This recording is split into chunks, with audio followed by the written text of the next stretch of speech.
नमस्कार, मैं हूं दीपाली राणा। आप देख रहे हैं कल का बाजार, हमारा खास शो जो हम लाते हैं आपके लिए ताकि आपके सवालों को शामिल कर सकें। आपके होल्डिंग्स पर हमारे एक्सपर्ट्स की राय आपको मिल सके, साथ ही अगले सेशन की आपकी तैयारी हो सके।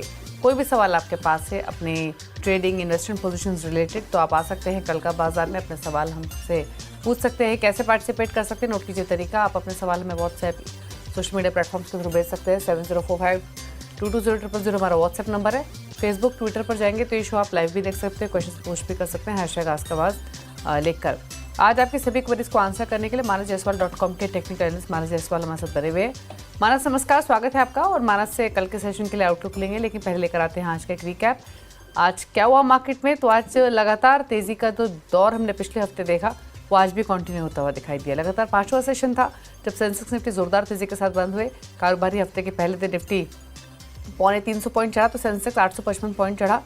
निफ्टी बैंक रिकॉर्ड ऊंचाई पर बंद हुआ। निफ्टी बैंक पहली बार 55,000 के पार पहुंचा। आज के बाजार में एफएमसीजी को छोड़कर सभी सेक्टर इंडेक्स में तेजी थी। सबसे ज्यादा तेजी थी PSU bank index. IT stocks में धुआंधार मोमेंटम था। आज energy, oil and gas, realty stocks में भी खरीदारी थी। रियल्टी, ऑटो इंडेक्स ये तो तेजी के साथ बंद हुई हैं। बाकी तमाम सेक्टर्स में भी खरीदारी का मूड दिखा है। एफआईज वापस खरीदारी की तरफ लौटते हुए दिखाई दिए हैं। प्रीवियस सेशंस में भी आज भी एफआईज की तरफ से बाइंग ही हुई है 1970 करोड़ की, और डीआईएस ने बिकवाली की, हालांकि 246 करोड़ के आसपास की। अब करना क्या है कल के लिए, इस पर करते हैं बातचीत। मानस, नमस्कार, स्वागत है आपका। बताइए पहले तो क्या आउटलुक कल के सेशन के लिए, इंडेक्स पर क्या करें, जिन्होंने पोजीशंस कैरी की हो उनके लिए क्या सलाह रहेगी? तो देखिए, एक क्लियर कट ट्रेंड दिख रहा है। High tops, higher bottoms of Nifty पे क्लियरली बन रहे हैं। एक हर्डल था 23,800 850 की रेंज में, निफ्टी ने उसको भी ब्रेक कर दिया है। मेरा समझना है कि निफ्टी अब 24,800 की तरफ जाने के लिए बिल्कुल तैयार है। कभी भी कोई गिरावट मिले, और स्पेशली जब तक निफ्टी 23,500 के ऊपर सस्टेन करता है, तो कभी भी कोई गिरावट मिले तो खरीदारी करने के मौके होंगे, और आपको एक पोजिशन टारगेट सेट करके चलने हैं 24,800 के। लेकिन जिस तरह का आउट परफॉर्मेंस बैंक निफ्टी में देखने को मिला है, आई थिंक यहाँ पर अभी भी आपको आने वाले समय में भी जो आउट परफॉर्मेंस है वो देखने को मिल सकता है। बैंक निफ्टी में भी खरीदारी करने की राय रहेगी। यहाँ पर थोड़ी गिरावट मिले तो खरीदारी करिए 54,200 के स्टॉप लॉस से। जो नेक्स्ट टारगेट होगा, आई थिंक वो 57,000 तक का भी हो सकता है बैंक निफ्टी में। ओके, चलिए, तो ये रही सलाह आपके लिए इंडेक्स पर। अच्छा, स्टॉक स्पेसिफिक मानस क्या रहा रहेगी, कुछ ट्रेड्स रिकमेंड करेंगे क्या? देखिए, कल के लिए दो ट्रेड मेरा समझना है कि आपको अच्छा मुनाफा दे सकते हैं। पहला तो हीरो मोटोकॉर्प, क्योंकि देखिए यहाँ पर काफी समय के बाद स्टॉक ने कंफर्मेशन दिया हाई टॉप्स हाई बॉटम्स का। 200 वीक मूविंग एवरेज के ऊपर स्टॉक निकला है। तो हीरो मोटोकॉर्प में 3834 का स्टॉप लॉस लगाएंगे, खरीदारी करेंगे करंट लेवल्स पे, और 3975 की टारगेट सेट करेंगे। जो दूसरा स्टॉक है वो है पॉलीकैब का। देखिए, पॉलीकैब में भी खरीदारी करने की राय रहेगी। पॉलीकैब ने आज अपने 50 डे मूविंग एवरेज को रीगेन किया। हाई टॉप्स हाई बॉटम्स पहले से ही बन रहे थे। तो पॉलीकैब में 5349 के स्टॉप लॉस से खरीदारी करके चलनी है, 5550 की टारगेट भी। ओके, तो ये दो ट्रेड्स आपको रेकमेंड किए गए हैं। पॉलीकैब में आप खरीदारी करके चल सकते हैं। यहाँ पर 5412 पर क्लोजिंग हुई, खरीद के चले लगभग 2350 के लक्ष्य के लिए। 2350 के स्टॉप लॉस साथ खरीदें। जो टारगेट रहेगा वो ऊपर की तरफ 5550 के आसपास रहेगा। तो ये एक ट्रेड आपको रेकमेंड किया गया है मानस की तरफ से। लेकिन चलिए अब सवाल जवाब के सिलसिले को शुरू करते हैं। पहले व्यूअर दीपक हमारे साथ नई दिल्ली से कनेक्टेड हैं। दीपक, नमस्कार, बताइए क्या सवाल है आपका? नमस्कार, गुड इवनिंग मैम। मेरा एक्चुअली दो क्वेश्चन है। पहला, IRFC लिया हुआ मेरे पास @147 1950 शेयर्स हैं, और दूसरा है मुथूट माइक्रो फाइनेंस। ये मुझे IPO के टाइम से मिला हुआ है ओके, @ 291 51 शेयर्स। अब इन दोनों का एक आउटलुक बता दीजिए, लाइक क्या करें, समझ नहीं आ रहा है, specially for Muthoot micro finance. Muthoot micro finance में आपका क्या है प्राइस? 291 पे लिया हुआ है, 51 शेयर्स। ओके, मानस क्या करें? IRFC 147, मुथूट माइक्रो फाइनेंस 161 पर ट्रेड कर रहा है। 291 इनके IPO की होल्डिंग है। तो देखिए, मुथूट की जहां तक बात है, यहाँ पर पोजीशन को होल्ड करिए, क्योंकि जिस तरह का आज हमें चार्ट पे ब्रेकआउट देखने को मिला है, स्टॉक ने 150 का हर्डल क्रॉस किया काफी बेहतरीन वॉल्यूम्स के साथ। उसको देख के लग रहा है कि स्टॉक अपने 20 डे मूविंग एवरेज जो कि 180 रुपए है, उसको टच करने के लिए तैयार है। लेकिन ये भी ध्यान रखना है कि अगर 180 रुपए के ऊपर निकला तो शायद आपको 203 तक के भाव भी देखने को मिल सकते हैं। आई थिंक यहाँ पर बने रहना चाहिए। अब आपको स्टॉप लॉस को ऊपर रिवाइज करके 144 पे लगा लें और पोजीशन में बने रहें। IRFC की जहां तक बात है, देखिए यहाँ पर भी बने रहने की कोशिश करनी है। स्टॉक ने एक बॉटम बनाया है 115 रुपए के आसपास, 50 डे मूविंग एवरेज को रीगेन किया है। यहाँ पर भी बने रहने की कोशिश करनी है। 127 का आपको स्टॉप लॉस लगाना है 20 डे मूविंग एवरेज के नीचे, और ऊपर की तरफ 140 के टारगेट सेट करते हैं। बात करते हैं जितेन से। जितेन वोरा मुंबई से कनेक्टेड है। जितेन नमस्कार, पूछिए अपना सवाल। नमस्कार, मेरे 2 क्वेश्चन थे। मेरे पास LNT है 40 shares at the rate of 3733 और Okay. 30 शेयर्स हैं M&M के at the rate of 2927। What should I do? Should I hold it? I can hold for another 6 months. Okay, 6 months तक होल्ड कर सकते हैं। LNT 3733 की buying, M&M 2927 की buying. क्या सजेशन मानस? देखिए LNT में मेरे ख्याल से चांस लेना चाहिए। हालांकि अभी तक मीडियम चार्ट पे कोई बहुत बड़ा रिवर्सल का साइन नहीं मिला है। अभी भी 220 वीक मूविंग एवरेज के नीचे LNT ट्रेड कर रहा है।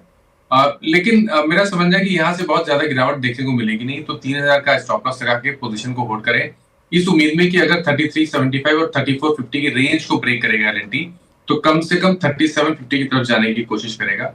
इसलिए बने रहने की कोशिश करनी है। 3000 का स्टॉप लॉस लगाना है LNT में। M&M में थोड़ा व्यू पॉजिटिव हो रहा है क्योंकि आज स्टॉक ने अपने 20 डे मूविंग एवरेज को रीगेन कर लिया है। एक हर्डल जरूर है 2790 पे, पर पैटर्न को देख के लग रहा है कि 2790 को ब्रेक करके 3060 की तरफ स्टॉक जाएगा, तो यहाँ पर भी बने रहना चाहिए। आई थिंक अब आपको स्टॉप लॉस को थोड़ा सा ऊपर लगा लेना चाहिए, 2670 के नीचे स्टॉप लॉस लगाकर।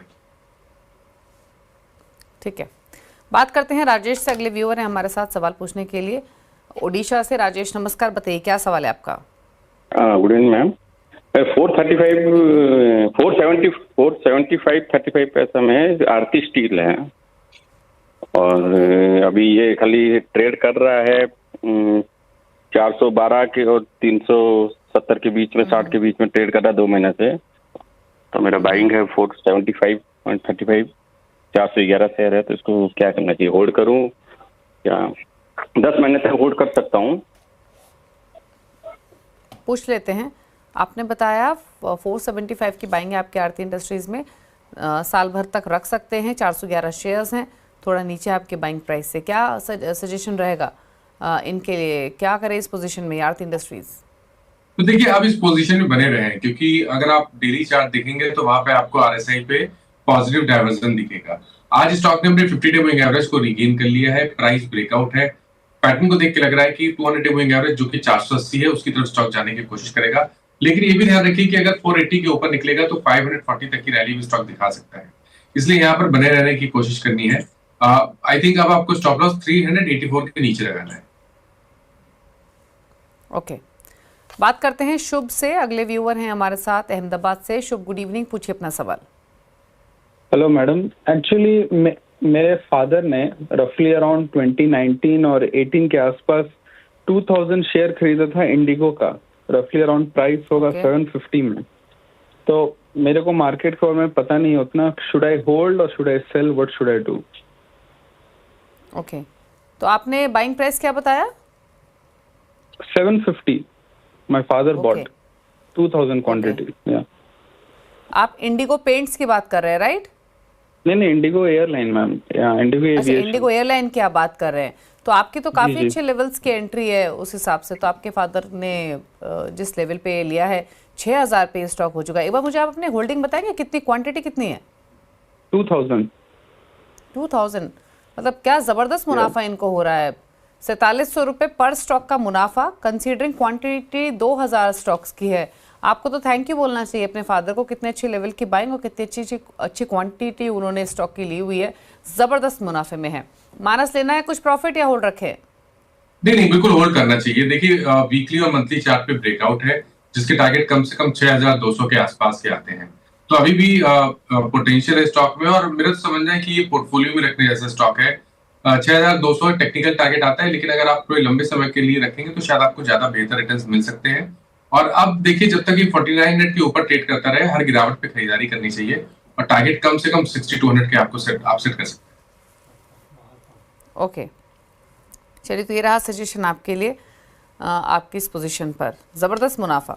बात करते हैं अब अगले व्यूअर से। यथार्थ हैं सवाल पूछने के लिए, उत्तर प्रदेश से यथार्थ रस्तोगी। यथार्थ जी नमस्कार, बताइए अपना सवाल। नमस्कार मैम, मेरे पे एंजल वन है 2257 रुपए से। ओके, 30 शेयर है मैम मेरे पास। 30 शेयर्स हैं एंजल वन के, आपके बाइंग है 2257। आपके होल्डिंग का समय क्या है, कितना समय और रख सकते हैं? मैम मैंने ट्रेडिंग की उससे लिया था, स्विंग के लिए। ट्रेडिंग स्विंग्स के लिए लिया था, पूछ लेते हैं। 206 रुपये का फायदा हो रहा है फिलहाल, निकल जाए या रखें इस स्टॉक को? बताइए मानस। आई थिंक स्टॉप लॉस को रिवाइज करके 2340 कर लें और पोजीशन में बने रहें, क्योंकि स्टॉक ने आज एक इनवर्स सेकंड पैटर्न का ब्रेकआउट दिया है। हालांकि एक रेजिस्टेंस है 200 मूविंग एवरेज पे जो कि करीब 2530 के आसपास है, बट क्योंकि इनवर्स सेकंड पैटर्न का ब्रेकआउट है, उम्मीद कर सकते हैं कि स्टॉक 200 मूविंग एवरेज को ब्रेक करके 2850 की तरफ जाएगा। तो यहाँ पर बने रहने की कोशिश करनी है और स्टॉप लॉस को रिवाइज करके आपको 2340 पे लगा लेंगे। ओके, बात करते हैं विशाल से, वडोदरा से हैं हमारे साथ। विशाल नमस्कार, पूछिए अपना सवाल। नमस्कार। मेरे पास बीडीएल के 100 शेयर्स है। किस भाव पे लिए आपने? ये 1338 के भाव पे लिए हुआ है मैंने।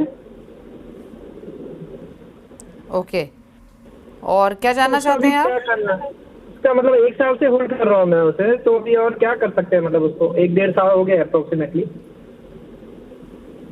ठीक है, तो और ऑलरेडी 1-1.5 साल हो चुका है। इनके भाव से थोड़ा सा पूछ लेते हैं, क्या करना चाहिए, रखना चाहिए अगर कुछ फायदा हो, या फिर कोई और स्ट्रैटेजी। एक चीज और बताइए, आपके पास कोई और स्टॉक भी है इसके अलावा? जी, एनएलसी के 90 स्टॉक्स है मेरे पास। ओके, और यहाँ आपकी बाइंग क्या है? वो 866 के भाई पे लिया मैंने। 866 266 राइट? या sorry 266। Yes, 266 NLC India, BDL 1338, जैसे उन्होंने मेंशन किया। क्या सजेशन रख सकते हैं अगर अच्छे लग रहे हैं स्टॉक? तो मानस क्या सलाह रहेगी? तो देखिए, बीडीएल में तो बने रहिए, क्योंकि स्टॉक में अब आपको medium to long term chart पे रिवर्सल क्लियरली दिखेगा। Stock higher top higher bottom बनाने लगा है, इम्पॉर्टेंट मूविंग एवरेज के ऊपर निकला है। अब आपको बीडीएल में टारगेट 1700 रुपए के सेट करके चलने हैं और स्टॉप लॉस को 1200 रुपए के नीचे लगाना है। दूसरा स्टॉक आपने एनएलसी इंडिया के बारे में पूछा। देखिए, एनएलसी इंडिया में कोई बहुत क्लियर ट्रेंड नहीं दिख रहा है मीडियम टर्म चार्ट पे, लेकिन स्टॉक ने बॉटम जरूर बनाया, एक हायर बॉटम बनाया 220 रुपए के आसपास। अब आपको इंतजार करना है, 275 रुपए के ऊपर निकलेगा तो फिर आपको एक बड़ा मूव देखने को मिल सकता है। तो आई थिंक चांस ले सकते हैं, 220 के स्टॉप लॉस से पोजीशन को होल्ड कर सकते हैं। ओके, तो ये रह रही आपके लिए दोनों पोजीशंस पर। बात करते हैं अब कल्पना ठक्कर से, मुंबई से हमारे साथ कनेक्टेड है। कल्पना नमस्कार, बताइए अपना सवाल। मैम मेरे पास टिटाग्रह है 26, माय बाय प्राइस 1220 है, क्या करूँ लॉन्ग टर्म के लिए? ओके, टीटागढ़ रेल 1220 की बाइंग बताई इन्होंने, 790 पर ट्रेड कर रहा है। बिल्कुल पीक पे खरीदा आपने ये स्टॉक, नुकसान है ठीक ठाक 450 425 रुपये नीचे इनके भाव से। महाराज क्या सलाह रहेगी अब इनके लिए, क्या करें इस पोजीशन में? देखिए, जगह तो सही है जहां से स्टॉक में रिवर्सल देखने को मिल सकता है, क्योंकि अगर आप देखें तो 1875 से हम करेक्शन देख रहे हैं और अब 200 मूविंग एवरेज के आसपास अच्छा खासा समय स्टॉक ने निकाला है। करीब 6-7 हफ्ते से 200 वीक मूविंग एवरेज के नीचे नहीं गया है। तो यहाँ पर बने रहने की कोशिश करनी है। 650 के स्टॉप लॉस लगा के रखिए। 900 रुपए रिवर्सल पॉइंट है, अगर 900 रुपए के ऊपर जाएगा तो आपको 1175 से 1275 तक की रैली देखने को मिल सकती है। ओके, विनोद से बात करेंगे। विनोद गुप्ता मध्य प्रदेश से हमारे साथ कनेक्टेड। विनोद जी नमस्कार, पूछिए सवाल। नमस्कार, मेरे पास 1250 अशोक लीलैंड है। मैंने मतलब 68 रुपए से 250 रुपए के बीच में खरीदे हैं। 170-80 रुपया एवरेज है। लॉन्ग टर्म इन्वेस्टर हूँ, उसे होल्ड किया जाए या बेचा जाए? पूछ लेते हैं। आपकी एंट्री इतनी ज़बरदस्त लेवल की है 72 रुपये की, और स्टॉक 222 पर ट्रेड कर रहा है, तो 150 रुपये का फायदा इनको हो रहा है पर स्टॉक पर ऑलरेडी। मानस क्या सजेशन रहेगा इनकी पोजीशंस में, क्या करें? अशोक लीलैंड 72 की बाइंग है। तो देखिए, ये लॉन्ग टर्म इन्वेस्टर हैं। मेरा समझना ये है कि अगर मीडियम टू लॉन्ग टर्म अभी भी पोजीशन को बना के रखना है तो बिल्कुल आप बने रह सकते हैं, क्योंकि लॉन्ग टर्म चार्ट तो अभी भी बेहतरीन लगते हैं। आई थिंक नेक्स्ट मूव में 260 को ब्रेक करके स्टॉक 290-95 की रेंज में जाने की कोशिश करेगा। हालांकि अभी ये कहना मुश्किल है कि कब तक टारगेट आएगा, लेकिन आप उम्मीद कर सकते हैं कि जब स्टॉक 235 रुपए के ऊपर निकलेगा तो मूव काफी फास्ट आएगा। तो यहाँ पर बने रहना चाहिए। स्टॉप लॉस को आई थिंक एक लगा के रखिए 189 के स्टॉप लॉस से पोजीशन में बने रहना चाहिए अशोक लीलैंड। ओके, बात करते हैं संदीप से, हिसार से हमारे साथ कनेक्टेड है। संदीप नमस्कार, पूछिए अपना सवाल। नमस्कार मैम, सर नमस्कार। मेरे पास जियो फाइनेंस हैं 6,900 share at the rate of 275।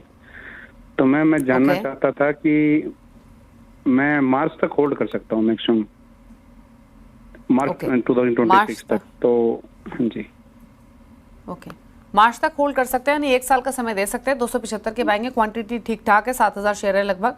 मानस क्या करें, अभी तो इनके भाव से 28 रुपए नीचे है। तो देखिए यहाँ पर छोटे छोटे स्टेप लेने पड़ेंगे। 1 साल का व्यू देना हमारे लिए टेक्निकली थोड़ा सा मुश्किल है, लेकिन रिवर्सल देखने को मिला है। चार्ट्स पे हाई टॉप्स हायर बॉटम बनने लगे हैं, 50 डे मूविंग एवरेज के ऊपर निकला है। तो आई थिंक यहाँ पर बने रहना चाहिए। 220 रुपए के स्टॉप लॉस से बने रहिए। सबसे पहले आपको टारगेट 280 का सेट करना है। अगर 280 के ऊपर निकलेगा तो नेक्स्ट टारगेट 320 रुपए का हो सकता है। इसलिए आई थिंक वर्थ है यहाँ पर स्टॉक को होल्ड करें और 220 रुपए के नीचे स्टॉप लॉस लगा लें। एक सवाल लेंगे, संजय ने दिल्ली से भेजा एसएमएस के थ्रू। इंडियन ओवरसीज बैंक 53 की बाइंग है, 200 स्टॉक्स है, व्यू इन्वेस्टमेंट का है। क्या सजेशन रहेगा इंडियन ओवरसीज बैंक में 53 के बाइंग के हिसाब से? देखिए अभी तक बहुत बड़ा रिवर्सल देखने को मिला नहीं है आईओबी में। अभी भी अगर आप देखें तो 20 डे मूविंग एवरेज के नीचे ट्रेड कर रहा है, 200 वीक मूविंग एवरेज के नीचे ट्रेड कर रहा है। और देखिए रिवर्सल पॉइंट 42 रुपीज है। हालांकि पीएसयू बैंक अच्छे कर रहे हैं, हो सकता है ऐसा कि अगर 42 के ऊपर निकले तो आपको एक मीनिंगफुल बाउंस बैक देखने को मिल सकता है। लेकिन अगर मेरी राय रहेगी कि अगर आपको इसी क्षेत्र में रहना है तो आप 2 बैंकों पे ध्यान दे सकते हैं। पहले तो स्टेट बैंक ऑफ इंडिया, यहाँ पर medium to long term view positive है, आप यहाँ पर निवेश कर सकते हैं। और या तो कैनरा बैंक में भी आप देख सकते हैं, क्योंकि यहाँ पर भी कैनरा बैंक अपने 200 मूविंग एवरेज के ऊपर निकला है। मेरी राय रहेगी कि आईओबी से निकल के कैनरा बैंक और स्टेट बैंक ऑफ इंडिया में निवेश करना चाहिए। ओके, तो ये रहा आपके लिए सजेशन, दोनों ही आपके स्टॉक पर। बात करते हैं अगले व्यूअर से। सुनील नवी मुंबई से हमारे साथ कनेक्टेड हैं। सुनील नमस्कार, बताइए अपना सवाल।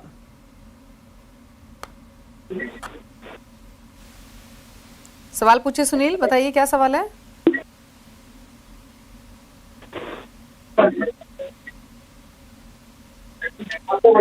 चलिए इनसे बातचीत नहीं हो पा रही, इनका सवाल ले लेते हैं। 2 स्टॉक्स हैं इनके पास, एक तो आरसीएफ जहां पर 216 में इन्होंने खरीदे हैं ये 100 शेयर्स, दूसरा एचडीएफसी बैंक यहाँ पर 1400 की बाइंग है, 1000 शेयर्स हैं। क्या करें दोनों पोजीशंस में? आरसीएफ 73 रुपए का नुकसान इनको दे रहा है हर स्टॉक पर, तो यहाँ थोड़े लॉसेस में है ये। सिमिलरली एचडीएफसी बैंक मुनाफे में है क्योंकि 1400 की इनकी बाइंग है, क्या करें?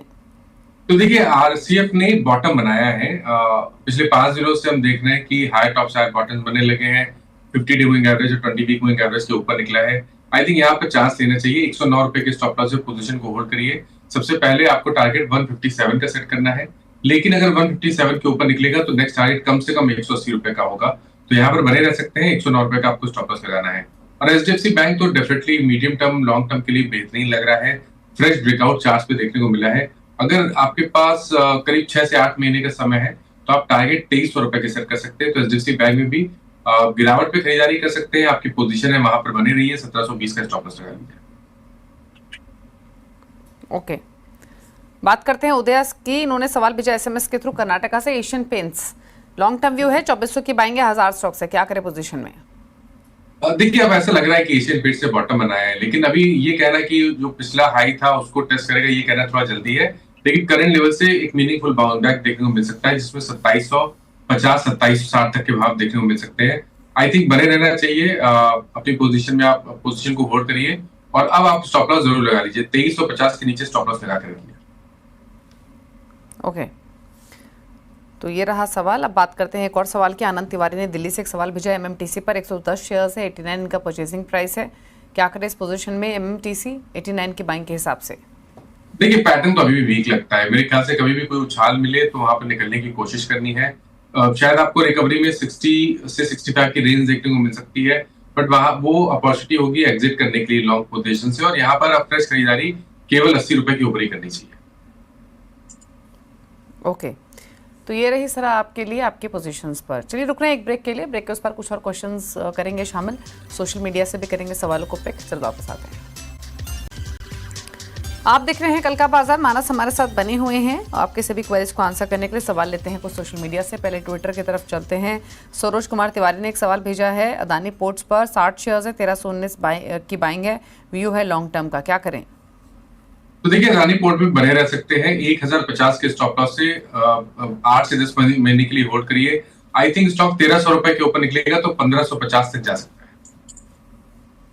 ओके, कुछ और क्वेश्चंस लेंगे। और एक सवाल हमें भेजा है नारायण शर्मा ने। 2 स्टॉक्स हैं इनके पास, एक तो रिलायंस है 108 स्टॉक्स है 1236 की बाइंग है, दूसरा आइडिया 100 शेयर्स 8 रुपये 40 पैसे की बाइंग है, 6 मंथ्स का व्यू है। रिलायंस के लिए पहले डिस्क्लोजर देती जो चैनल आप देख रहे हैं CNBC आवाज़, उसका स्वामित्व रिलायंस इंडस्ट्रीज के हाथों में है। बताइए मानस, रिलायंस और आइडिया दोनों पर राय। तो देखिए, रिलायंस ने अभी 2 हफ्ते पहले ही अपने 200 वीक मूविंग एवरेज पे सपोर्ट लिया है और अब 200 डे मूविंग एवरेज के आसपास ट्रेड कर रहा है। पैटर्न पॉजिटिव है, उम्मीद कर सकते हैं कि 1310 का अगर रेजिस्टेंस ब्रेक होगा तो स्टॉक 1450 की तरफ जाने की कोशिश करेगा। तो आई थिंक पोजीशन को होल्ड करना चाहिए। 1190 का स्टॉप लॉस लगा लीजिए। आइडिया में देखिए डिपेंड करता है, देखिए ट्रेडिंग स्टॉक है, यहाँ पर कोई बहुत लंबे समय के लिए स्टॉक को ना ही रखे तो अच्छा है, लेकिन आज के पैटर्न को देख के लग रहा है कि करीब 9.5-10 रुपए तक की रैली देखने को मिल सकती है। लेकिन अगर आप के पास पोजीशन पहले की है तो मेरे ख्याल से कभी भी कोई उछाल मिले तो वहां पर निकलने की कोशिश करनी है। ट्रेडिंग कॉल के लिए आप एक 7 रुपए के स्टॉप लॉस से पोजीशन को होल्ड कर सकते हैं। शिवांगी का सवाल है कि लुधियाना से इनका सवाल है टाटा मोटर्स पर 200 शेयर्स है, 980 बाइंग प्राइस है, लॉन्ग टर्म व्यू है। देखिए, अभी भी कहीं पर रिवर्सल के साइन दिख नहीं रहे। टाटा मोटर्स पे इम्पॉर्टेंट मूविंग एवरेजेस के नीचे ट्रेड कर रहा है, लोअर टॉप लोअर बॉटम बन रहे हैं। आई थिंक अगर आप बने रहना चाहते हैं तो स्टॉप लॉस लगा के रखिए 549 का। अगर 549 के नीचे इस बार जाए तो आपको निकलना पड़ेगा, क्योंकि उस केस में गिरावट में आपको 450 रुपए तक के भाव भी देखने को मिल सकते हैं। और यहाँ पर ट्रेंड पॉजिटिव तभी होगा 710 रुपए के ऊपर, जब 100 डे मूविंग एवरेज के ऊपर निकलेगा। तो जब तक 710 के ऊपर ना निकले तब तक यहाँ पर खरीदारी नहीं करनी चाहिए। और आइडिया में क्या करेंगे? आइडिया मैंने भी थोड़ी देर पहले भी बताया कि ट्रेडिंग कॉल अगर है आपके पास तो आप 7 रुपए के स्टॉप लॉस से 9.5-10 के टारगेट के लिए आप बने रह सकते हैं, लेकिन मीडियम टू लॉन्ग टर्म के लिए कभी कोई ऐसा उछाल मिले तो वहां पर निकलने की कोशिश करनी है। वरुण का एक सवाल है, इन्होंने ऑप्शंस के थ्रू ट्रेड लिया हुआ है निफ्टी में। 24 अप्रैल के 2 कॉल ऑप्शन खरीदे हुए, एक 24,400 का 31 रुपये 50 पैसे पर, एक 24,500 का कॉल ऑप्शन 9.5 रुपए पर। क्या करें दोनों में? तो देखिए, इसी मंथ का इन्होंने खरीदा हुआ है। मेरे ख्याल से एक काम कर सकते हैं कि 23,950 का लेवल ध्यान रखिए। अगर 23,950 के नीचे निफ्टी इस बार जाए तो आपको निकलना चाहिए ऑप्शन से। ऊपर की तरफ 24,500 से 24,700 तक के टारगेट देखने को मिल सकते हैं। व्यू पॉजिटिव है तो आई थिंक चांस लिया जा सकता है। ओके, दोनों ऑप्शंस में सेम सलाह रहेगी होल्ड करने की? बिल्कुल। देखिए, नंबर आपको जो मैंने लेवल्स बताए वो निफ्टी के लेवल्स बताए, तो आप अकॉर्डिंगली अपने ऑप्शन में ट्रेड कर सकते हैं। ओके, चलिए कुछ और क्वेश्चंस लेते हैं और अब फेसबुक से पिक कर लेते हैं। और सवाल जो हमें मिल रहे हैं उसमें एक सवाल ले लेते हैं। रतन का एक सवाल आया है सुमितोमो केमिकल पर, 470 की बाइंग है, लॉन्ग टर्म व्यू है, 100 स्टॉक्स है। मानस क्या करें? तो देखिए, सुमितो में आप बने रह सकते हैं। 490 के नीचे स्टॉप लॉस लगा के रखिए, जहां पर 200 डे मूविंग एवरेज आता है। ऊपर की तरफ 580 पे एक रेजिस्टेंस है, अगर 580 के ऊपर निकला तो 630 और 660 ये 2 टारगेट देखने को मिल सकते हैं। ओके, तो ये रही सलाह आपके लिए सुमितोमो केमिकल पर होल्ड करने की सलाह है। 552 पर फिलहाल कारोबार करते हुए दिखाई दे रहा है। कुछ और क्वेरीज ले लेते हैं। सुमित ने एक सवाल भेजा है, ये सवाल है IRCTC पर। इन्होंने 80 स्टॉक्स खरीदे हुए हैं, 930 इनका बाइंग प्राइस है, लॉन्ग टर्म व्यू है। क्या करें मानस? देखिए, लॉन्ग टर्म पे बुलिश होने के लिए 820 का लेवल ब्रेक करना जरूरी है। अगर 820 के ऊपर निकलेगा तभी मीडियम टू लॉन्ग टर्म के लिए स्टॉक बुलिश होगा। हालांकि शॉर्ट टर्म चार्ट्स पे रिवर्सल के साइन है, तो आप चांस ले सकते हैं। 20 डे मूविंग एवरेज 730 रुपए है, उसके नीचे स्टॉप लॉस लगाइए और इंतजार करिए। अगर 820 के ऊपर निकला तो 920-940 तक के भाव आपको स्टॉक दिखा सकता है। अजय त्रिवेदी ने एक सवाल भेजा है मुंबई से, कोटक महिंद्रा बैंक 2000 शेयर्स, 90 इनका परचेसिंग प्राइस, क्या करें? तो देखिए, कोटक महिंद्रा बैंक में बिल्कुल बने रहिए। लॉन्ग टर्म बेहतरीन लग रहा है। स्टॉक ने लॉन्ग टर्म चार्ट पे ब्रेकआउट दिया है। अगर आपके पास करीब 8 से 10 मंथ का समय है तो आप 2750 तक के टारगेट सेट कर सकते हैं। ये ऐसा स्टॉक है कि कभी भी कोई गिरावट मिले तो वहां पर खरीदारी करने की राय रहेगी। 2000 के नीचे आपको स्टॉप लॉस लगा के रखना है। ठीक है, चलिए तो ये रही सलाह आपके लिए कोटक महिंद्रा बैंक पर। चलिए सवाल इतने करेंगे शामिल। शुक्रिया मानस शो में आने के लिए और सभी क्वेरीज को आंसर करने के लिए। इसी के साथ कल का बाजार में तो इतना ही। ब्रेक के उस पर भी खबरें जारी हैं। नमस्कार।